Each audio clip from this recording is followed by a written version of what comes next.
Kaugnay niya binaha ang ilang lugar sa Eastern Visayas dahil sa walang patid na pag-ulan dulot ng shear line. Bilang tugon sa patuloy na pag-uulan sa Kabisayaan, handa at nakaalerto ang Department of Social Welfare and Development o DSWD para umagapay sa mga apektado. Ang detalye sa report ni Jayco Cruz. Ilang araw matapos pumasok ang bagong taon, baha na agad ang sumalubong sa Eastern Visayas. Sa isang video na ibinahagi sa social media, makikita ang gutter deep na baha sa Tacloban City.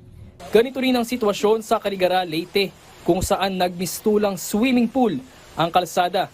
Balik eskwela na sana. Ang kaso, napapaligiran na rin ng baha ang Salvacion Elementary School sa Dulag, Leyte. Sa Las Navas, Northern Samar naman, abot binti na ang baha, dulot pa rin ng walang patid na buhos ng ulan. Sa iba pang bahagi ng Eastern Visayas, kulay lupa at mataas na ang level ng tubig sa ilog na ito sa Dolores, Eastern Samar.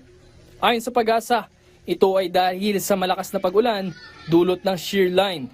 Nakataas na ang red heavy rainfall warning sa Eastern Visayas, kabilang dito ang Albay, Sorsogon, Masbate, Eastern Samar, Northern Samar, Samar, Biliran, Leyte, Southern Leyte, Cebu at Negros Occidental. Bilang tugon sa nagpapatuloy na pag-ulan sa Kabisayaan, nananatiling nakaalerto at handa ang Department of Social Welfare and Development. Nakaantabay ang mahigit 142 million pesos na halaga ng available relief resources. Mahigit 2 milyon nito ay standby funds, habang mahigit 139 million pesos ang halaga ng food and non-food items. Nagpaalala rin ang Health Department sa publiko na maging maingat para maiwasan ang mga aksidente dulot ng pagbaha. Kabilang dito ang pag-iingat sa mga butas sa kalsada, paggamit ng flotation aid at paglikas ng maaga kung may banta ng pagbaha. Jayco Cruz para sa Pamansang TV sa Bagong Pilipinas.